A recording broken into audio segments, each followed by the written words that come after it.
Hi everybody, this is the Baseball Hut, the amazing, spectacular, terrific, the great one, the people's champion. Your host, welcome back to the Baseball Hut 2.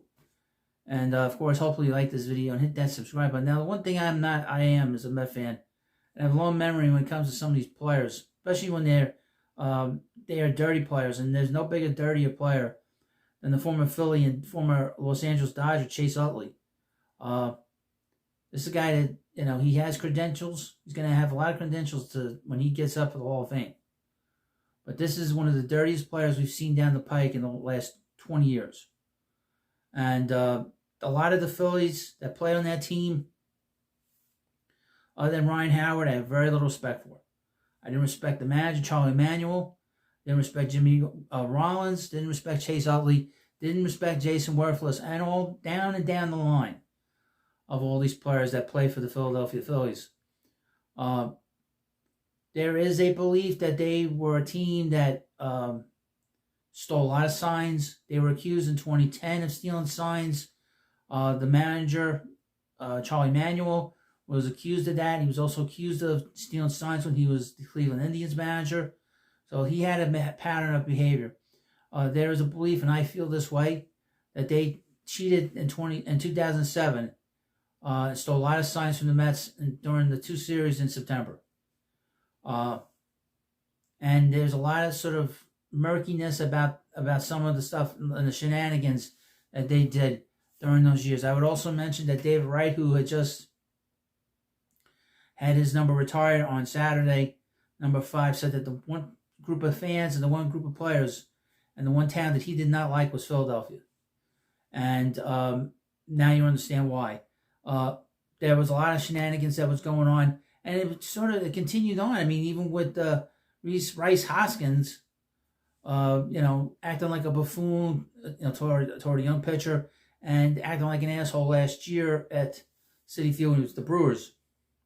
So, some of the players that play in Philadelphia, I have very little respect for even to this day. Okay, although I do like Bryce Harper and I do like Kyle Schwarber. And I love Zach Wheeler. But a lot of them, I would mention that one of the backup catchers sent down to the minor leagues this year, which was great to see. Especially when you're saying F the Mets after they beat the Braves, the scum-sucking Braves in 2023. But Chase Utley, I guess, was on a podcast, a Barstool podcast, and he was asked about RUBEN Tejada. Let me read the article from the New York Post, and I'll tell you how this guy is full of shit. Headline, Chase Utley makes stunning admission about his infamous RUBEN Tejada slide. Now, RUBEN was it was the Mets shortstop for a few years. And he was sort of a middle infield, played third, played second. But he was like an eighth place hitter. But Chase Utley ruined his career. I mean, really. 10 years later, Chase Utley's getting candid about the play that made him infamous in Flushing. Utley, the former Phillies and Dodgers second baseman, joined Barstool Sports, part of my take on Wednesday, when he was asked about his 2015 NLDS Game 2 slide that took out RUBEN Tejada and fractured his right fibula. Utley, who was playing with the Dodgers during the series, expressed some regrets about how the whole situation played out in the team's 5-2 win versus the Mets. Utley said on the show that he went in hard at second base in that fateful 7th inning, but he had no intention to hurt Tejada, whom Utley expected to jump when he caught the ball at the second base bag off a feed from Daniel Murphy. Instead, Tejada turned and didn't get high enough, leading to a violent collision that knocked Tejada out for the rest of the postseason. Okay? Quote, there was zero intention to F anybody up on that play. Utley said, I've always gone in hard, and that was no different. Obviously, the outcome was different than other slides that I've had. I didn't anticipate actually hitting him nearly as hard as I did. I was anticipating him jumping up in the air because of the way it unfolded. And as you can imagine, it's happening pretty quick. As he took the feed, I'm thinking, okay, he's going to hit the bag, get up off his feet, and try to throw. I'm trying to slide a little bit with my body higher so I can clip a leg and get his throw off. But instead, he spun, which I was definitely not anticipating. Utley then said he didn't feel great about it and how it all shook out, going as far to say he felt terrible about the situation, but he didn't say anything. And looking back on it, I don't feel good about it. I actually felt terrible about it. I had no intention of hurting him whatsoever. Okay? The 6-time All-Star said he attempted to apologize to Tejada, who apparently wanted no part in that, which Utley said made total sense. Utley was initially suspended 2 games by MLB, but appealed and was allowed to remain active in the series, getting booed mercilessly by the Citi Field crowd during Game 3 introductions before one more back in Game 5 as Mets series clinching win. Now, here's the thing about Utley. He's a piece of shit.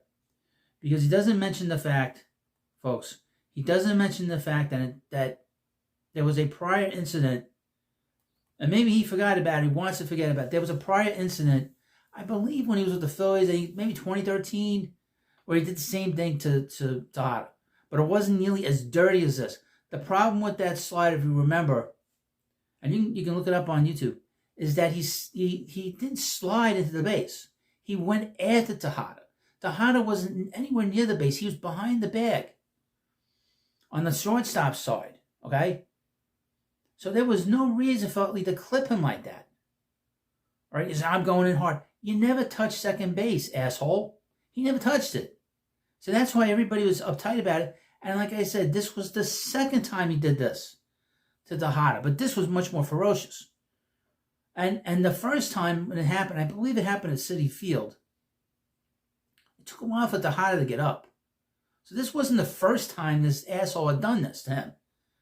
And the Mets were very pissed off about this whole situation.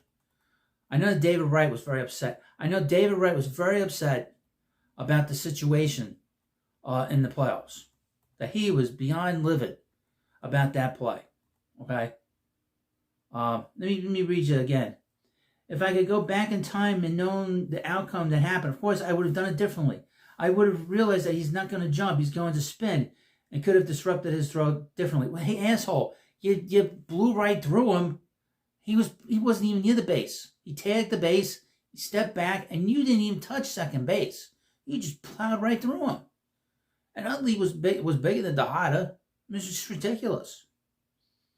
This was one of the dirtiest plays that I've seen all my years. And I would mention then the Mets tried to retaliate the following year. And instead of Major League Baseball allowing the players to police themselves, he did not get suspended. He didn't get fined for this play. Nothing happened to Utley. Nothing. As far as I remember, he didn't get suspended going into the following season. I think maybe he got 1 game. That's about it. You ruined this kid's career. You know, he ruined his career. There's no doubt about it. He sort of held on a little bit in other places after this. I think he was playing for the Long Island Ducks for a while. I mean, you know, bounced around. But he ruined his career, you know, with this slide.